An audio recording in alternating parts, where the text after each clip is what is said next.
Welcome to Divcasts from the University of Chicago Divinity School. For more of our podcasts and information about our terms of use, please see our website, divinity.uchicago.edu/podcasts. Good afternoon and welcome to the spring installment of the Craft of Teaching Seminar Series. We're delighted that you're here. Since we have a number of visitors in the room today, the Craft of Teaching Seminar Series is one of the core elements of the Craft of Teaching program at the Divinity School. Every quarter, the Dean invites a distinguished alum to come and talk about his or her teaching in relationship to a particular course that he or she has taught. And I'll hand it over to the Dean shortly to introduce our distinguished guest today. But I have a few programmatic announcements. For the students especially, be sure that you've signed in, of course, as our normal practice, so that you receive credit for attending the Craft of Teaching program. A number of event announcements and updates. On May 10th will be our next event called Rethinking Dead Language Instruction. And we mean that in the sense of both rethinking the subject of teaching so-called dead languages or ancient languages, and also teaching that is in a way self-deadening. Teaching of ancient languages. Thank you for picking up on that.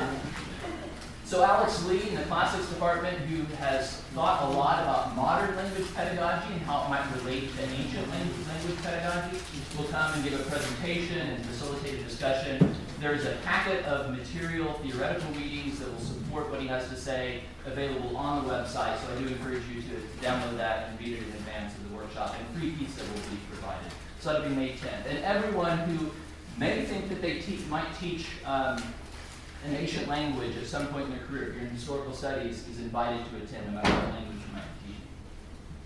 May 16th, we'll also have a New Testament syllabus workshop for teaching introductions to New Testament courses. Really, anyone who's interested in, or think that they might teach an introductory Bible class at some point, which includes maybe theology folks, for instance, please come and share your ideas about how to design an introduction to the Bible course. And there are some prompts that we would like you to think about ahead of time, and those are available on the website under the event as well. And finally, we will have a capstone reflection for those who have served as TAs in the Divinity School this year, and we now have a date and a facilitator for that event. Professor Rosengarten will be facilitating that discussion, and that will be on Friday, June 7th at noon. And again, the details will be on the website. And with that, I'll turn it over to Dean Mitchell. Thank you, Brandon. I have several things I'd like to do today, but in introduction. But the first is just to say, wow, how far we've come since last year at this time. And in the Craft of Teaching program launched this year, many of you around the table have attended multiple events because we've seen you and we know that you've been involved in the program. And this does give me a chance to recognize, because this may be the last time I'm sitting next to him, Brandon Klein has been the inaugural area assistant for pedagogical programs in the Divinity School, and I'm sure you all agree he has done a splendid job. So a round of applause.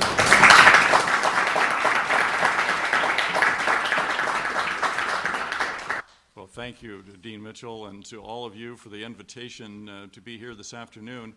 Actually, there are a number of people in the room I would like to single out. I should name, for instance, that Larry Greenfield was my dean of students during the time that I was at the Divinity School, and we played softball together for years and years on the Divinity School. What's that? Yeah, I was better than he was, but and he probably won't tell you that, so that's right. But I don't really know Professor Court, but certainly have benefited over the years from so much of your writing in the area of religion and literature, which was my Ph.D. area. I'm not sure I'm the best model in some ways for you around this table, in that I've not really taught in the area that I took the Ph.D. in, but have taught over the years for more than a quarter century in seminary settings. I want to name that and look forward to your comments and sharing with you this afternoon. One of the things I was going to ask is what programs you were in and how many of you are headed for teaching careers, but I think I have a sense of that now. So let me simply add my prayer that God will bless your teaching ministry so that it may be as rewarding as it has been for me, even more so, and that generations of students may indeed be enriched through your future teaching. May it be so. I imagine that everyone who is invited in this kind of a setting says the same thing, which is, what a great thing that this is happening. The stories about newly minted Ph.D.s who can't teach are legion. And so to be at a seminar like this is very important. I'll tell stories on myself later, but let me tell one on another colleague just to begin. I've had a chance to teach over the years as a visiting scholar at the United Theological College in Bangalore, India, and in other settings overseas. But at one time, I was going to India to teach, and I was invited to teach with a colleague there a course on gospel and culture. It was his first term of teaching after taking a Ph.D. at Harvard. So I arrived a week after the class had started, the course had started, to find that he had already assigned them 2 books. And I got to get in mind, these are Indian MDiv students from Indian villages for whom English is a second language. He had already assigned 2 books by Gordon Kaufman and a 20-page research paper.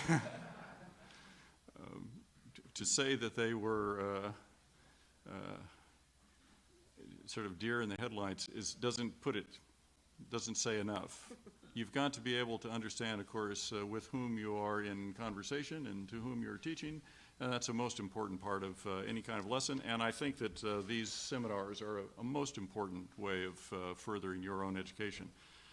Students have generally responded to my teaching positively over the years, but in this circle, let me also start by acknowledging my own limitations, and then we'll move to the 2 syllabi that I distributed earlier that you have on the website. I'll offer some comments about those and then invite your comments and questions.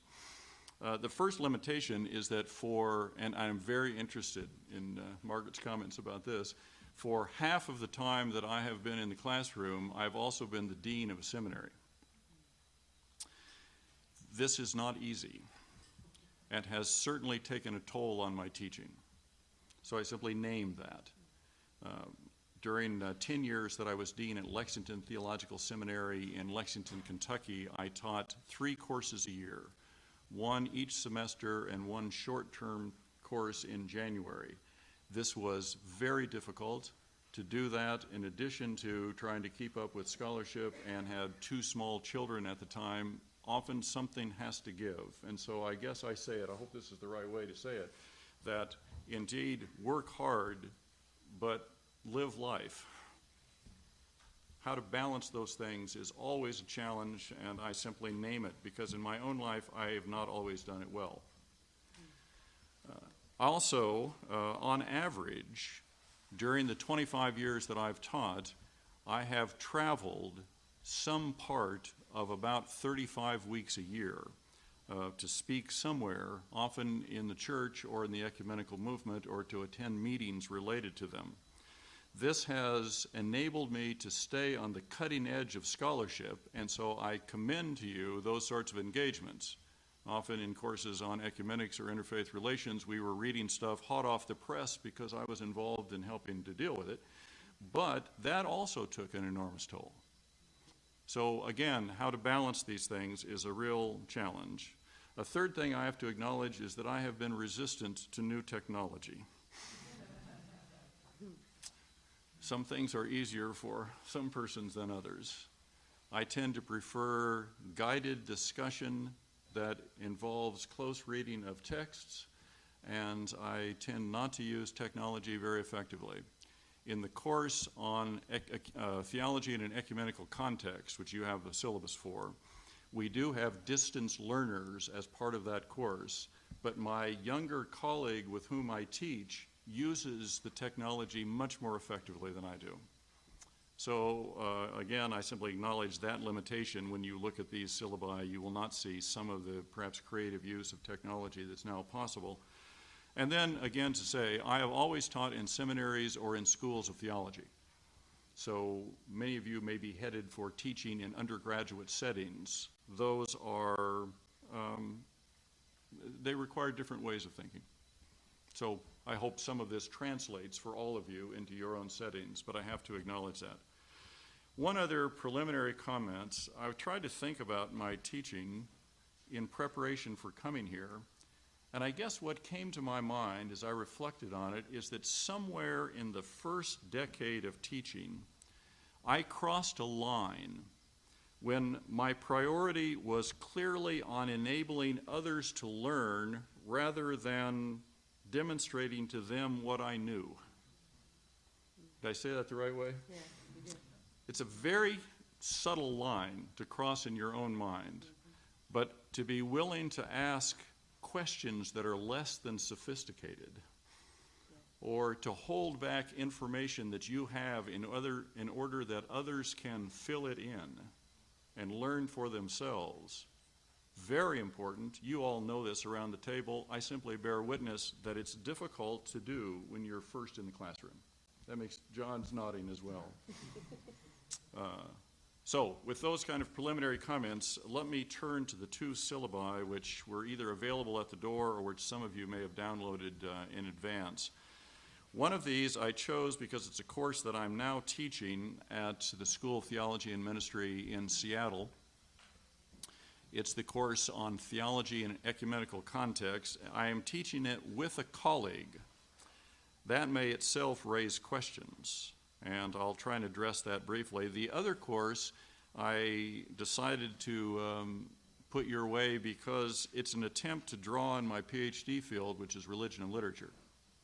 So even though I've not been in that area as a focus, I've taught over the years using literary materials, and this is an example of a course that does that. So that's the reason I chose these two for us to consider this afternoon. Turn, if you would, first to the theology in an ecumenical context.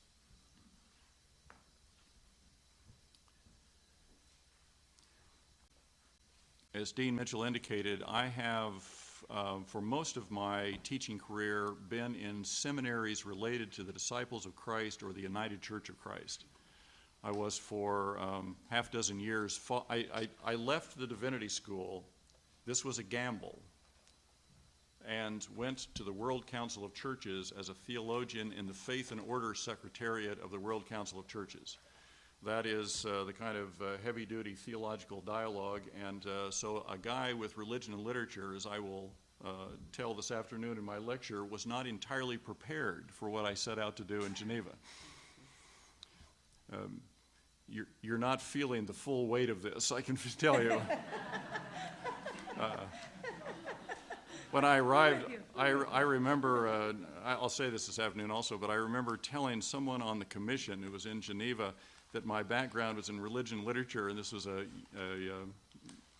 theology professor from Europe, and he turned to me and he goes, "How very American."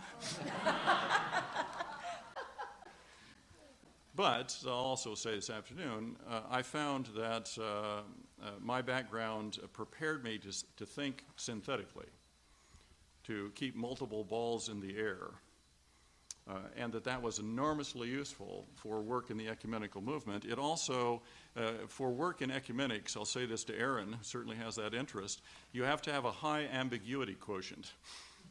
Religion and literature enabled me to live with ambiguity. Who's going to read a poem by Yeats dogmatically?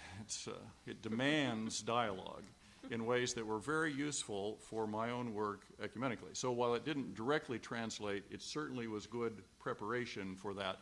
But I went there, now this is the key, not knowing whether I would be forgotten and not have a teaching opportunity when I came back to the United States.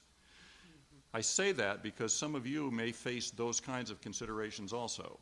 In this case, I am thankful that I risked that, but it is risk.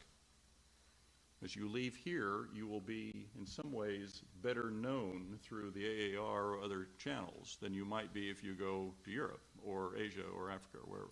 On the other hand, those are opportunities that also are invaluable. So how to balance those things as well. In any case, I left went to the World Council, came back to teach at Christian Theological Seminary in Indianapolis, then went to Lexington Theological Seminary as Dean and Professor of Theology. At Christian Theological Seminary, I taught religion and the arts. But then I would go to lecture on baptism, Eucharist, ministry on the weekends, and I couldn't maintain the dichotomous life that this was, and wanted a position in theology. And so that was offered through Lexington as well as the deanship. And then went for 8 years at Eden Theological Seminary in St. Louis, United Church of Christ Seminary. But where I am now is a Catholic university, Jesuit school, that has a dozen Protestant partners for whom it does Master of Divinity education. So one of the reasons I wanted to go there is it is a kind of ecumenical experiment in itself. This is not a surprise to anyone here. Freestanding seminaries are under lots of financial pressure. And it may well be that university-based programs are a part of the thing of the future. So I'm interested to see how this one works and whether we can make it go. I'll let you in on the negative side. The Archdiocese of Seattle does not send priests there to be trained because it includes 12 Protestant partners. So that would be a really interesting ecumenical experiment. But as it is, in this particular course, for example, we have 16 students. 8 of them are Roman Catholic, 8 of them are Protestant. 7 Protestant, 1 Unitarian Universalist, I should say, of the 16. So keep that in mind when you look at this course. This is a kind of linchpin course for this school because, I don't know how to say it the right way. The problem with a school like this is that we will have parallel diversities rather than an integrated look at how the theology of one tradition informs that of another.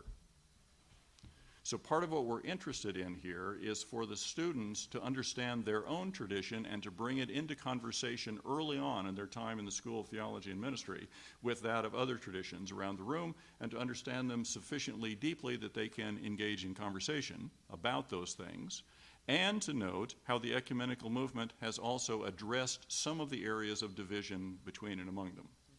So that's what this course is intended to do. You can see how it's set up. That's the first thing I want to say about this syllabus. The second one is you'll note spring quarter. You're familiar with the quarter system. I much prefer semesters. I don't know about the teaching that others of you have done, but if you find yourself in a quarter system, don't just cram a semester's worth into fewer weeks.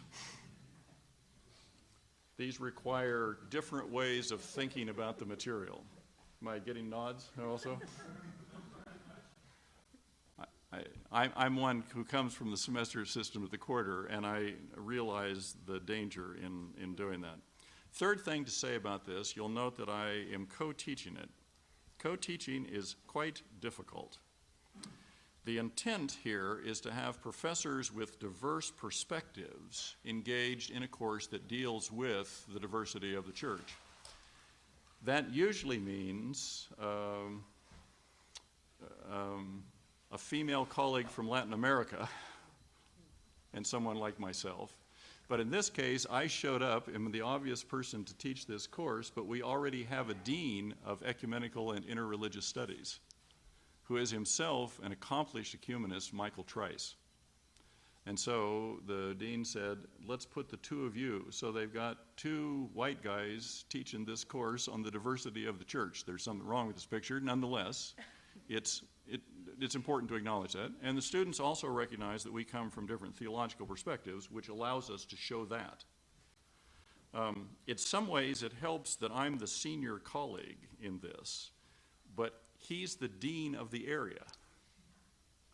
So it raises complicating factors that are mitigated in this case because we are very close personal friends.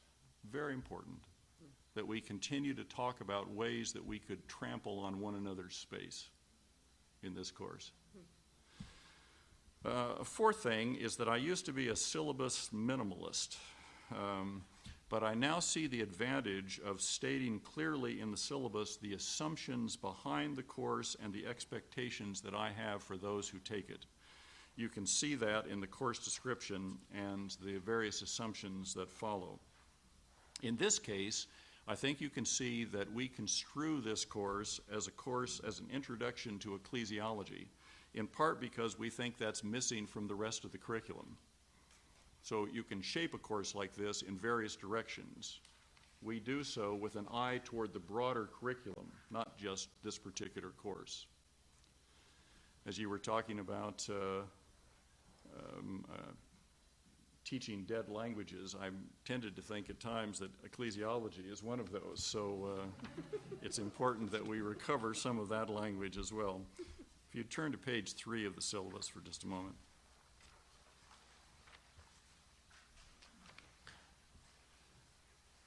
I'll note that I assign probably a third fewer pages now than I did when I first started teaching. I don't quite know what to make of that. I'm told that's true for other colleagues as well in seminary kinds of settings. In this case, at Seattle, I suppose the average age of the 16 students in our course this term is 45 to 50. They are in a commuter school, coming back to school, taking this in a drawn-out fashion, and simply have so many multiple demands on them that it becomes very difficult to require as much as we used to. At the same time, it's important that we hold them accountable for the work. This is a hard balance also to wrestle with, because to assign more pages than people can assimilate with depth doesn't do you any good. Anyway, you know all this as well. In most courses, I try to put together my own textbook. That's what's meant here by this course pack. At Seattle University, professors provide readings to an office that secures copyright permission where it's needed and makes bound copies and sells them at cost. Others may comment on how this works in other sorts of settings. In this case, because this is the first time we've taught the course, this is under the kind of first usage. We don't have to secure the copyright on most of these texts, and so we're able to sell, 300 or so pages of material at about $25. So it makes it a very reasonable way to get a lot of diversity of material in front of the students, and you'll see that at least hinted at in the names that are in parentheses. Feel free to ask about the selections. I'll just say that the first week of this course was intended to deal with definitions, and so you have, for instance, Desmond Tutu and Elsa Tamez attempting to name how they understand the ecumenical movement. So that would be the kind of readings you would have here. In the second through the fifth weeks, the readings are from traditions, as you can see, and so we supplement the basic 75 or so pages from Campbell's text with two readings that come from each of these traditions, these groupings of traditions, readings that attempt to speak about how that tradition looks at the ecumenical movement. So, for instance, on April the 15th, you have from the encyclical Ut Unum Sent, John Paul II, which is a more official approach to ecumenism within the Catholic tradition. But Sister Yvonne Guevara is a leading feminist theologian from Latin America, and the liberation tradition also speaks very much out of a Catholic heritage, and does so in a way that redefines language like hospitality and welcome and so on. So those are readings we try to put in conversation with one another through this course. In week 6, we look at the global church's diversity on full display, from Pentecostal and African American and feminist and other perspectives that aren't fully treated perhaps in some of the other readings that we have. Weeks 7 through 9, the ecumenical convergence on a number of these themes, and then 10 on interfaith relations, which we see as complementary to but not the same thing as the ecumenical. So it's a widening of the circles in the course. Please look at page 5.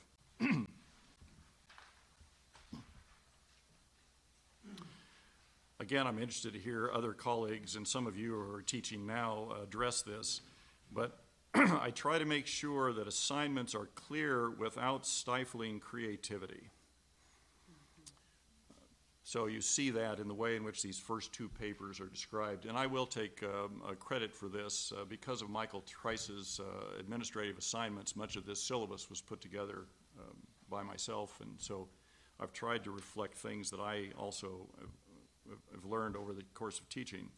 The first two of these papers, that is numbers 2 and 3 under the requirements, are indirect assignments. They are ostensibly about a social issue, war and peace, in the first case, and an internal church issue, the Eucharist, in the second. But what we're really after is whether or not the students can get inside of their own tradition and inside of another tradition sufficiently to be able to explain it to others.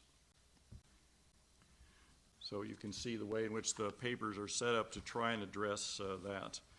The fourth, number 4, under the course requirements at the bottom of page 5, is an interesting one. I always have a corporate assignment in ecumenism courses, in part because our educational system, you know this as well as I, tends to reinforce the individualism of the culture. And so we're looking for ways to try and break that down by insisting that the students work together and that they get the same grade for doing so. So 1 grade is assigned for this project. So you better figure out a division of labor that enables you to do it well. I will tell you that every time that I have taught a course using such a requirement, and that's every time I've taught a course that deals with ecumenism, I have had 1 or more students come to complain about the student in my group who isn't holding up her end of the bargain. At which point, I almost have it ready to hand out. I give them Matthew 20, the parable of the laborers in the vineyard, and say, go and read and think about this. That finally all of this is based on grace, the sense that of the privilege of studying together, and that as far as you know, you're the one invited into the vineyard at 5 in the afternoon. So don't be talking about what the other isn't doing. Talk about what we are able to do together. But those are, it's legitimate. They can come and talk about it. And finally, in number 5, under the course requirements, we obviously need to do dialogue, not just talk about it.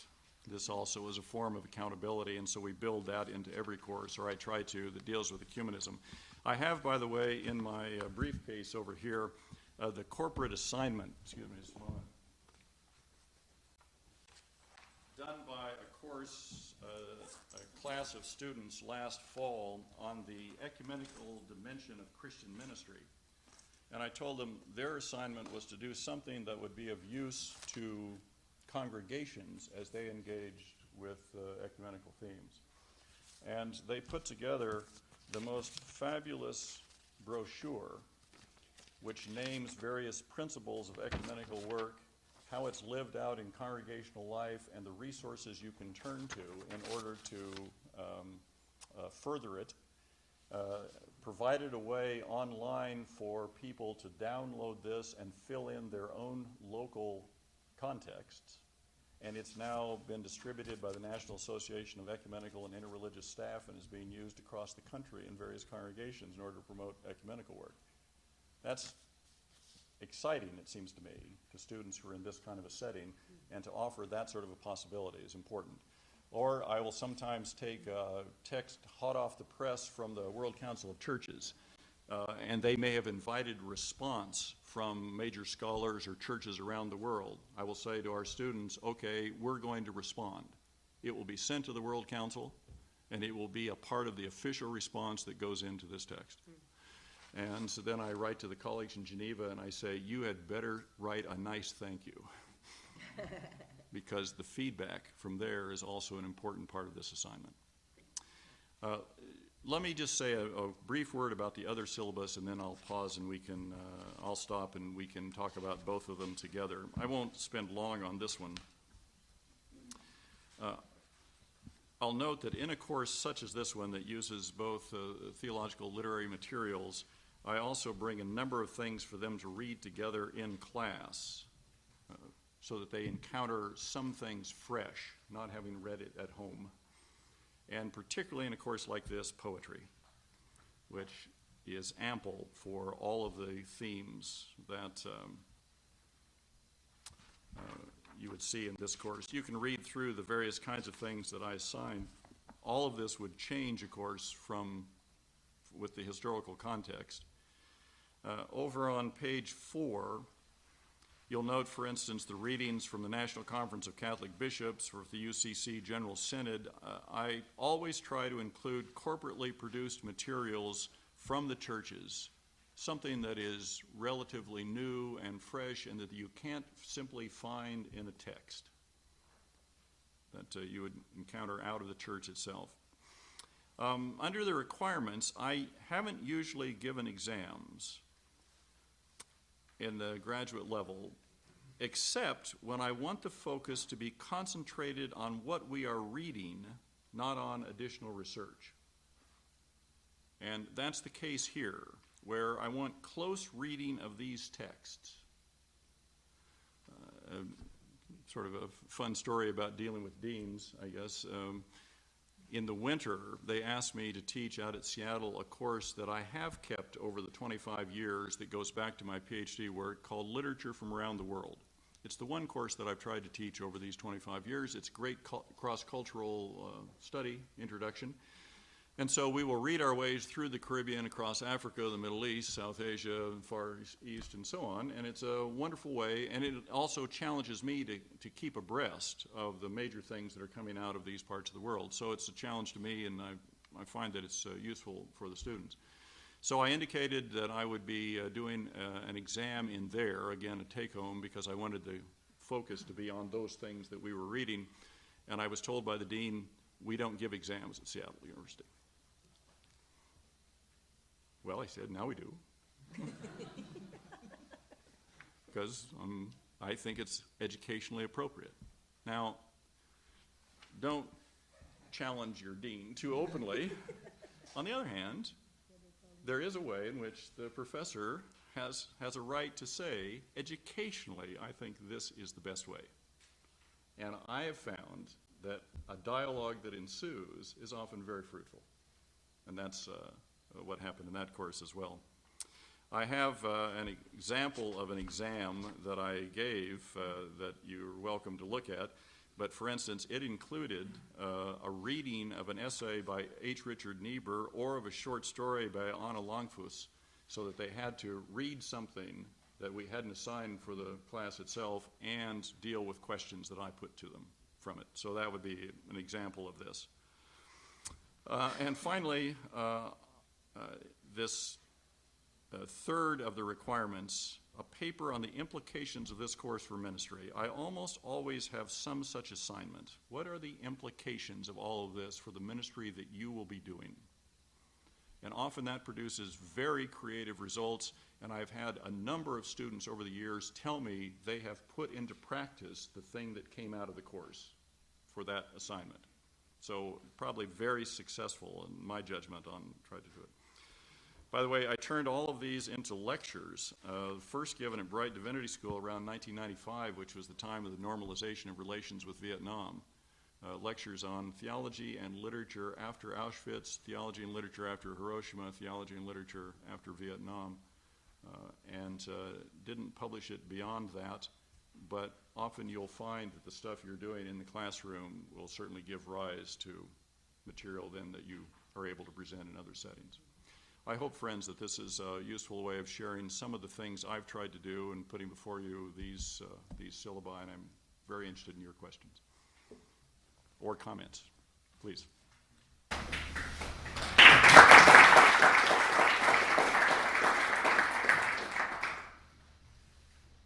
you. Given the diversity of personalities among participants, how does a teacher offer critique in a way that helps people learn and encourages them, rather than engage their resistance or their defensiveness? it is true that you have persons who bring different backgrounds, different interests, even in this course, very different degree programs.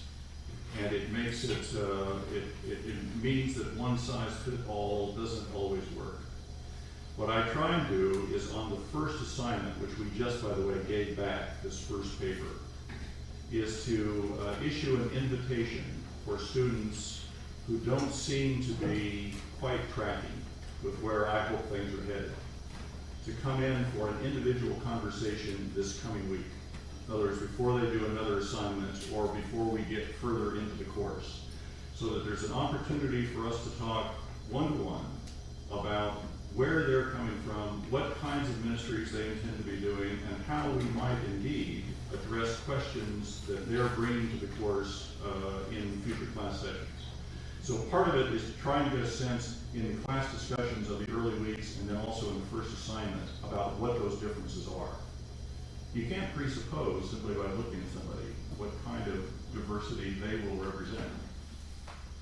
Because while you may assume a certain cultural or ethnic identity, the background may really be quite different and the questions quite different. So it has to come from that kind of experience of who they are, and then the invitation into a conversation that helps shape, and it has. It certainly has helped me then to shape conversations that we address, other assignments that come later on in the course. Other colleagues may want to address this as well. It's a very important question, a very good one.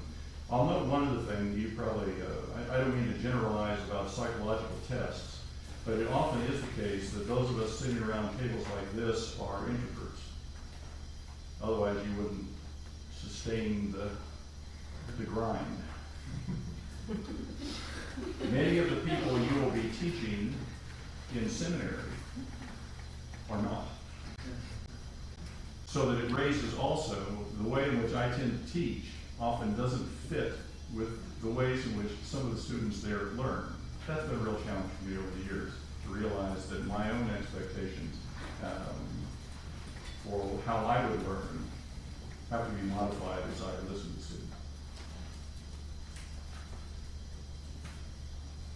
Please. How has preaching informed your teaching and teaching informed your teaching? Has that played a role in that different form of verbal presentation? This question comes from a preacher, I can I think, I have to say that I've had, my wife sometimes tells me that when I lecture, I preach, and when I preach, I lecture. She calls them lermons. So I'm not entirely sure that I get this always. But there is a distinction, obviously, in the kind of discourse you're engaged in. And so, yes, I think of sermons also often as real teaching moments, and clearly those are times for doing that, but the way in which you go about it has a different form than in the classroom, and so I have to be aware of those differences. Having said that, there are times when sermons are the right thing to put before students to read for then classroom discussion. So, for example, Dr. King's Christmas sermon on peace is a part of this course when we were looking at Baptist heritage, for example, because we were dealing with peace themes as well, and he deals with that our interests must be ecumenical and not sectarian. So he tries to spell that out in the form of a sermon.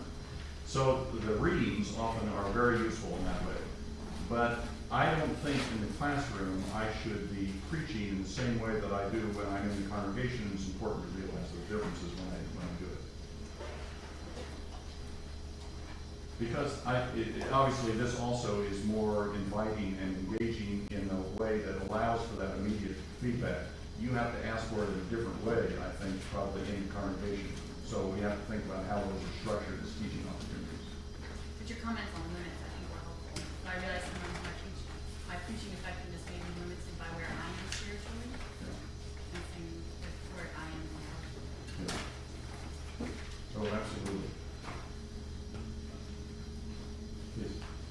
As a historian, I like anecdotes, and particularly particular stories. I thought maybe you could share, if you felt free to, some of the more interesting responses you've had to students who said that your assignments, to that question you said that was very helpful. How will you use this in your ministry? I thought that would be interesting to see how some concrete examples to help understand how these assignments have a practical application. This, in some sense, goes back to the other question that was asked as well, because building that assignment into the syllabus does allow students then to tailor that major part of the assignment to what they'll be doing in their own ministry. Mm-hmm. And it allows me to hear what those are. I don't know, over the years, I have one student who completed a Ph.D. in clinical pastoral education, the program out in Claremont. And so clearly academic, but at the same time with that sort of an edge to it, and she produced a paper in a course like this, which began to draw, which really allowed her to reflect on CPE experience in a way that led her on into that PhD work. I'm thinking about that as a case where somebody used this as a chance that became a springboard for something else. Some have really turned it into projects far beyond my imagining. I remember one person who did a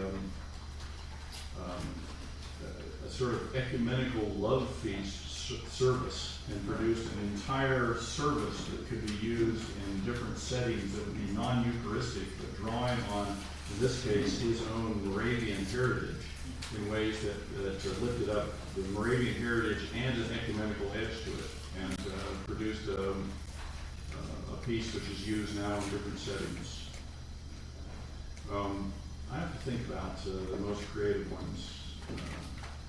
This last fall, I had a student in the course who is already the head of the Renton, that's a suburb of Seattle, the Renton Area Association of Churches, so the Council of Churches in that part of the Seattle metropolitan area.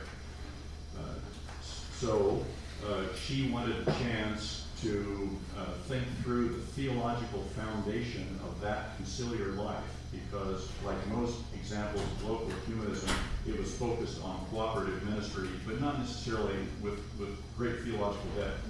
So this gave her an opportunity to think about that basis of her own particular conciliar ministry. And I later went to preach at a week prayer service at the invitation of this council, and watched persons come up to me afterwards saying how much they appreciated Maggie and how she was challenging them to go more deeply theologically.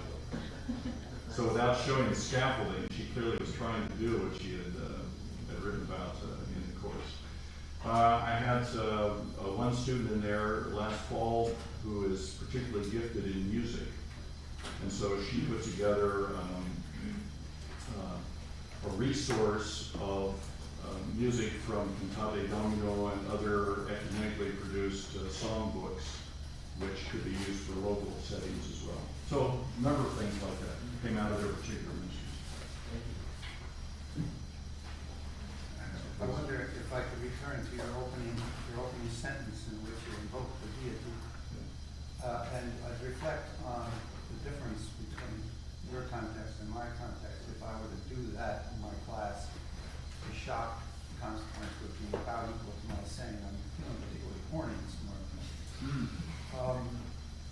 And so I guess the question is, and why it would be so shocking in my context is that, of course, I teach in a department where there are people who are from various traditions, but also I think I have some colleagues who don't think religion is a very good thing. And that leads off into a kind of general, I think, academic, cultural, methodological, or theoretical materialism, which is pervasive, I would think, here in UChicago as well as other institutions. So I just wonder if it looks to me when you begin that way that you're on a kind of island, so to speak. Maybe it'd be nice to be on that island, but I'm a long way on start to sea here. But whether or not there's a kind of protection against the force and pervasiveness of a academic, cultural, methodological, or theoretical materialism, that is ignoring or avoidance of that in your approach to theological education? You probably give me more credit for thinking this through carefully than has been the case over the years, but the general point you're making certainly is one that I've thought a lot about and would agree with. I came here, to be somewhat personal now, I didn't grow up in the church. And unlike most perhaps liberal Protestants, had a precisely datable conversion experience. Partly, and while I was studying overseas, studying the Middle East. But I couldn't explain it. I had no language to speak about what I had experienced. And so I returned to Brown University, where I was an undergraduate, and wrote a 100-page paper on the sublime. Because I was trying to explain aesthetically what I later came to interpret in religious terms. So, you got to figure out how you read your life. In part, when I started that way, I told you some about how I read my own experience. But when I came to Chicago, I came in religion and literature, understanding it to be a degree in effect in religious studies, and that I would have looked to your own model as something I would have aspired to in teaching in that kind of a context. In fact, I appreciated it so deeply in that regard. But that's not what happened. Partway through my time here, I had to eat, so I was working in churches. Larry may remember some of this. And came to realize that church theology is really where my heart was. But by then I was already into the dissertation in religion and literature. And so I finished it, but with my feet more in theology in the way that, say, you know these names, Nathan Scott would have been, who was here during all of my coursework at the Divinity School. And then needed to look for a place where that would be comfortable. And was very fortunate to be able to teach in seminary settings where indeed I could assume that religion was not only a phenomenon to be studied, but indeed something that was affirmed in a very personal way by those who were there. And consistent with my own self-understanding, I do begin class with prayer.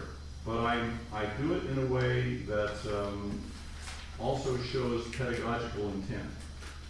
I almost always start by using the ecumenical prayer cycle, produced out of the World Council of Churches, which invites us to pray for a different country, churches, peoples in a different part of the world. And it gives language to pray from that part of the world. So from Korea, we would pray in language that comes from the church there, and to use that. So I use those kinds of prayers, which also hopefully expand horizons, even as they call us to focus not only on our secular tasks, but on this religious one. So yes, you're right. That really spoke a good deal about my own self-understanding. Please, and then I saw Larry also. Beginning with a class with prayer, and then also having assignments that are touching on more vocational things, it would seem would also open up the space for classroom conversation to be touching on elements of the students' lives outside of the text at hand, or how these texts may touch on what we might call existential concerns. And I was wondering whether whether that's something that happens within your classroom, what kind of space you create when that occurs, whether that's something that you engage with, these sort of more personal questions, or whether you redirect back towards the text and then to the powers and limits of that. These are wonderful questions for forcing me to think about things I don't think about enough. Last fall, for example, in the course on the ecumenical dimension of Christian ministry, we had 8 students. I teach mainly upper level electives. This is wondrous teaching. So with 8 students, all of them engaged in ministries of one sort or another and looking for this ecumenical dimension, yes, I sometimes would come into class and say, how is it with your soul? What's going on in your life? And especially in a place like Seattle University, which is a commuter campus. Always before, I've taught in residential seminaries, where I saw the students day in and day out. And as a dean, I would insist that what went on outside of the classroom was as important educationally as what went on inside of it. Students sometimes would accuse me of haunting the parking lot to ask why students weren't in chapel, for instance. It wasn't true, but I suppose at Lexington we had 80% of the students who were on campus in chapel or convocation. And we had chapel twice a week and convocation twice a week and lunches 4 times a week. Now that's a lot of community to try and reinforce some of these lessons that we're talking about. So I did see in those sorts of settings that the broader context of one's life was important. We even wrote in, boy, I wonder we didn't get sued, to be honest. We even wrote into a 2nd and 4th semester evaluation at Lexington questions about, are you taking care of your health? Now, we didn't wash anybody out because of that, but we wanted to know what with your spiritual life, your physical life, as well as your academic, because we see these as part of the whole person. But how to do that without it becoming prejudicial to the way in which you look at students, that's tough. And so it demanded that the faculty constantly be in conversation about that, to make sure that we weren't doing that sort of thing. But yes, in class from time to time. And then the other thing that I would do is when something would happen, like for instance with the bombing in Boston, we began class by asking, do you have colleagues and friends there? Have you been in touch? What kind of thoughts have you had about this? So that it invited them to reflect back out of their own experience about something of the moment, and thus also learn something more about them. Simply space for personal sharing beyond that, no, I mean we're here to do a particular kind of task, but clearly to acknowledge that we respect them. It's interesting how people make different choices about how to present themselves and how to invite. My colleagues at Seattle, I'll put it this way, those of you who know Seattle, it is incredibly informal. I go to the opera next to people in shorts and t-shirts, you know. I teach like this. And science students in this particular course, in fact, asked about that. And I said, well, you know, this is how I look if I were to go to the University of Chicago to give a lecture. And it's my way of saying, I honor you every bit as much in this moment as I would that audience in Chicago. So, others do it differently. But it's my way of trying to communicate that. Larry, I saw you were... Well, just a question not about curriculum, but referencing Nathan Scott, for example. A teacher with real style. And so the question is one on style of teaching. And some of us style our teaching on the basis of imitation. None of us could imitate Nathan Scott. But some ways, great teachers affect the way we teach. And then there are people, it seems to me, typologically, that follow a kind of principle of find your own voice, find your own style, that you're comfortable with as another mold. And then third, it seems to me there's a typology that says be creative. You aren't doing something innovative. I'm just wondering where you think about the issue of style in terms of the aesthetic of teaching. It is true. I'm sorry that most of you, if not all of you, wouldn't have had the opportunity to study with Nathan Scott, who was such a central figure in religion and literature here. Those who are in the program certainly know that of his work. But we used to talk about how we would have a seminar with 3 of us, and he would come in his 17-piece suit with Phi Beta Kappa key, and he was a man of real style and grace. And I honor that, and would like to think that there's something in me that learned from that. Having said it, because I don't really teach in those fields as much, I suspect mine has been more a matter of forging my own way of thinking about being in the classroom, because I've had to think about different kind of material that I presented, and so I suppose I approached it in different ways. But I hope that the overall aesthetic, as you mentioned, also does draw on him, and certainly the man that I will name this afternoon, Professor Anthony Yu, who was my dissertation advisor, whose astonishing erudition across cultures remains for me a real measure to which I would also aspire. That's been very important. I thank you for naming it. How reflective do you need to be in terms of style? As a teacher? I don't know. What do you think about it? Yeah, I think it's important. I think teaching is an art. I like the art of teaching. And if it's art, then it's a discipline, an aesthetic discipline that needs to be cultivated.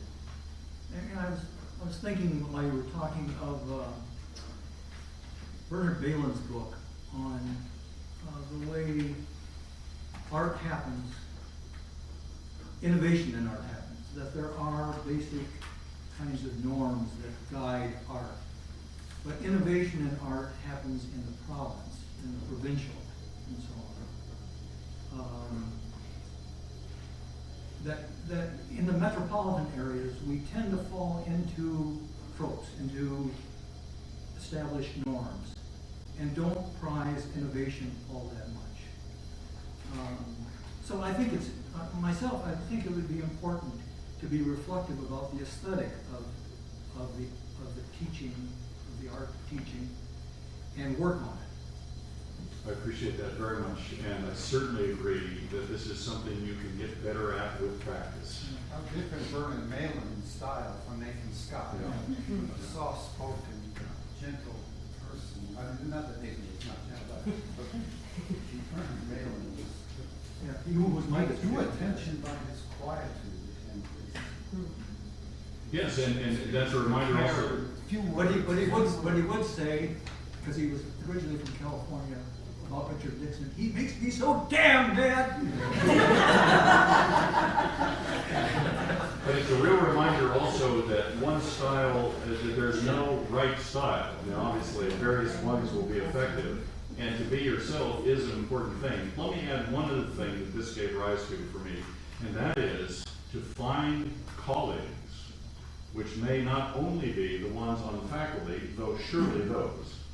I mean, it's very important to cultivate good relationships and good working relationships with those with whom you meet around the faculty table. Absolutely, absolutely. But for instance, next week, you may have read in the paper that my predecessor at the National Council of Churches, Bob Edgar, the General Secretary before me, died very suddenly of a heart attack a week ago.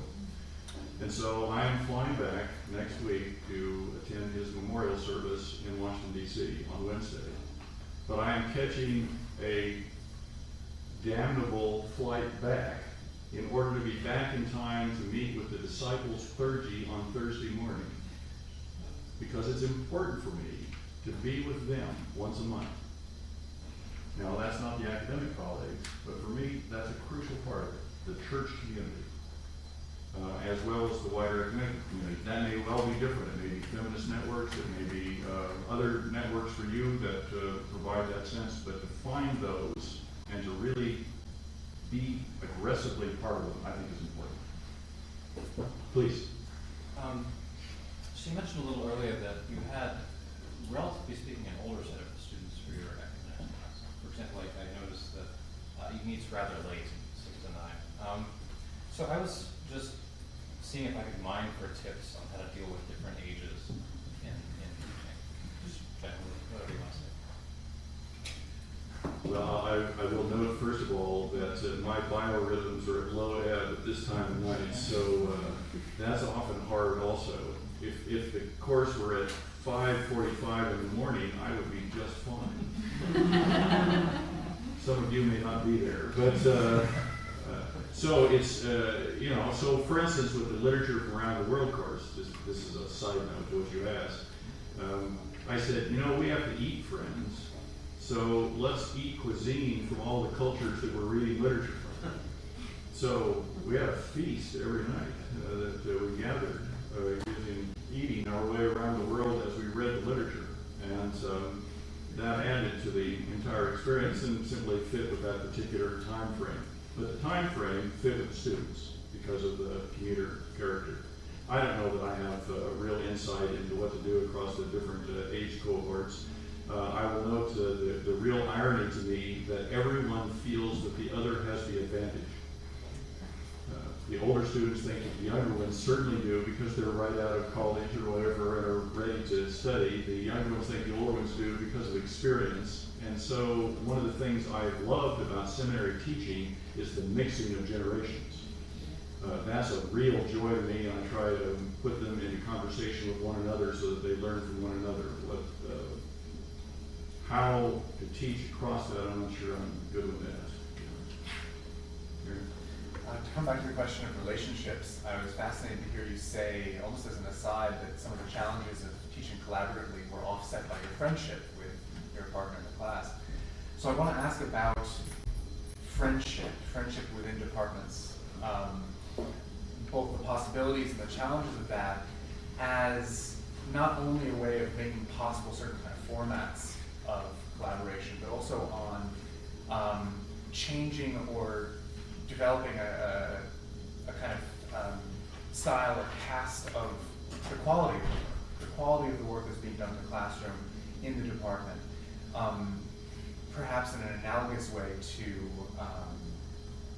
the collaborative assignment that you said that in the process of doing it, in the process of coming up against the challenges of that assignment, people were taking away kind of the very point of the assignment. Do you find the same thing as, or something analogous is true in terms of your work with colleagues? I'm not sure that this will get entirely at it directly, but maybe I'll come at it by indirection by talking about something the faculty is doing right now at Seattle University, which I really commend, but it's hard to pull off. We decided that as a faculty, we needed to better understand the grounding and implications and practice of interfaith dialogue. In Seattle, this is particularly true, but everywhere you're going to deal with this. And as a faculty, we probably weren't prepared to do that, not knowing fully the literature and so on. And so the faculty cleared out Thursday afternoons, and we go to school together. Now, because of my chair, I put this together along with Michael Trice, but what we've done is to have 8 sessions, and a different tandem of faculty members will teach each time. So interfaith relations and biblical studies, or textual, scriptural studies, one sort or another. Interfaith relations and pastoral care, whatever. And we would have the colleagues from those areas present how their field might interact with interfaith relations and how it takes seriously what we're learning from interfaith content. So in doing that, we get to hear one another as if we were in the classroom with them, and to study together with them a topic which we've commonly chosen. This is enormously fruitful as we build up relationships with one another, and it's a format that allows us really to engage deeply also some of the questions that come out of our own work. So that's been a fruitful tool for promoting that kind of relationship. I don't know, in this case, Michael Trice, he and I had worked together for half a dozen years before I ever went to Seattle. I wrote the letter of recommendation that got him the job that he's in now. So we've really known one another in those contexts. I don't have likely the same kind of relationship that could be built with another colleague. So I'm not sure I can generalize from this one. Teaching together, though, is always going to be difficult because you will have different expectations, and there can easily be resentments if somebody jumps in too quickly or backs off. And so what we do is we go through early in the week what we intend to do for the next Monday, do preparation for it, and then meet again on the Monday before the class meets itself in order to go through the choreography, if you will. What's going to happen every 15 or 30 minutes in the classroom, and who's going to be primarily responsible for it. We find that this helps us a lot as we try and go through the course. Looking at your syllabi, I see a lot of goals that relate to knowing, understanding, and appreciating, kind of related to the content that you're teaching. And I wonder, in the seminary context, what the most urgent I'll call them formal intellectual skills are. So I know that obviously in the seminary context, one needs to learn to preach and to do other kinds of particular skills. But in your classrooms, what other skills are you trying to develop? How to think about their life and the world and their ministry theologically. That is, the tendency that we're all educated with is to think of sociological or psychological or other paradigms. And so how to think theologically about the issues that we're putting before them is a primary thing that we're looking for here. That constantly means that we're pointing back to what is the source for this. It's not that we're not interested in what you think, but why you think it is what we're really interested in here. On what basis do you make these claims? So to go back to the experiential question that you were asking me, if in fact someone defines experience as important for their own theological reflection, which we ought to, which can be there for all of us, then that's a case where they may well say something out of their life which grounds the kind of claims that they're making. But then challenge those to go deeper and to ask, what about other ways of approaching this particular topic? That's the thing we're after in this course, and the one that I think is most needed in seminary education from the very beginning. Please. Yeah, I wonder if you could say a little bit about the demographics of the students who take this course, the Ecumenical course. You touched on age, but I also wonder about gender, race, sexual identity. Well, it's maybe 9-7 women, men. We have 2 Roman Catholic sisters, so 8 of them, as I mentioned there, are Roman Catholic. We have 3 distance learners, 1 in Alaska, 2 in Oregon. So they're available. They're on the screen as we're speaking in the classroom. What other things would be useful? We have 1 student from Indonesia. We have 1 student from the Philippines. We have beyond that 1 African American student in the course. So not as diverse as you always want, but it gives some different ways of looking at the material that we're putting before them. I think we have time for one more. What would you do with them? I imagine that the students who elect to take this class are self-selecting in the sense that they are interested in ecumenical dialogue and interfaith relations. But have you encountered students who are actually resistant to some of the ideas that you're presenting in class and discussing them? How have you handled situations like that? This is actually a required course in 2 of the degree programs. So it's required in the MDiv program, it's required in the Master's in Leadership Development. So we have students who you might think would be perhaps resistant because they're required to be there. I've not found that over the years. I have found students who approach it differently because of their background. All right, let me just make some broad generalizations here. Often the students who are most interested in courses on ecumenical studies tend to be evangelical Pentecostal students who are beginning to experience the kind of liberating openness of encounter with the other. I'll say this afternoon, even in my lecture, that ecumenism flourishes when someone holds to the theological core of their tradition, but now experiences why it's impoverished without someone else. And so disaffected evangelicals and so on tend to be the ones who are most excited by courses like this.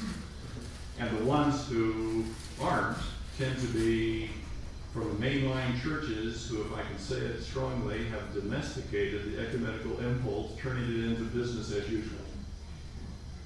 And so this is fun when you get students who say, that's not what I did, and that's not what I've learned over the years.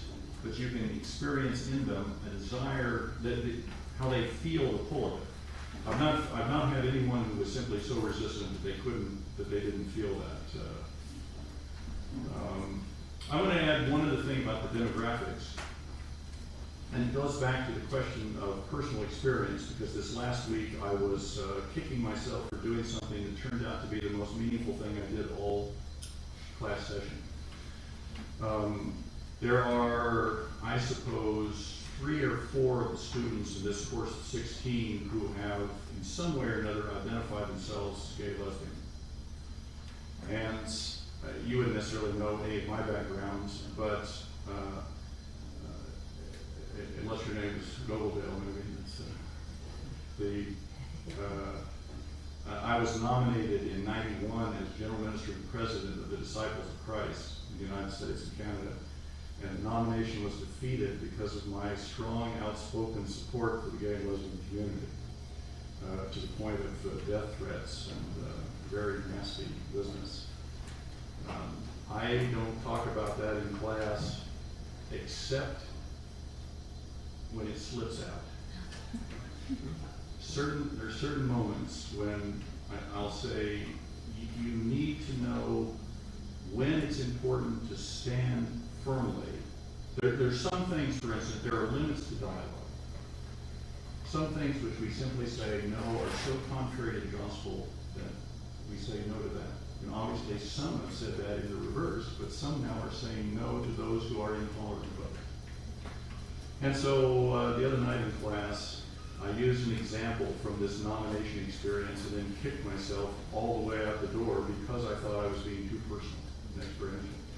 And just as I got out the door, one woman walked up to me and she said, "I want you to see the 2 children of my partner. And the fact that you've been willing to name this in class means more than you'll ever know," in tears, and left the room. Who knows where these ripples go? And sometimes finally you just have to trust that you put things out and they're used in ways that you don't know where they're going. And to risk doing things that even later on you'll kick yourself out the door for. Thanks very much. Nice to meet you.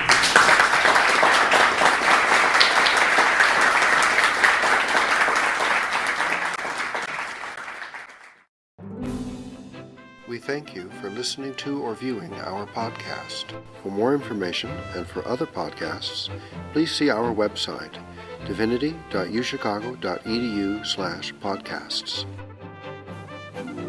Copyright, the University of Chicago Divinity School.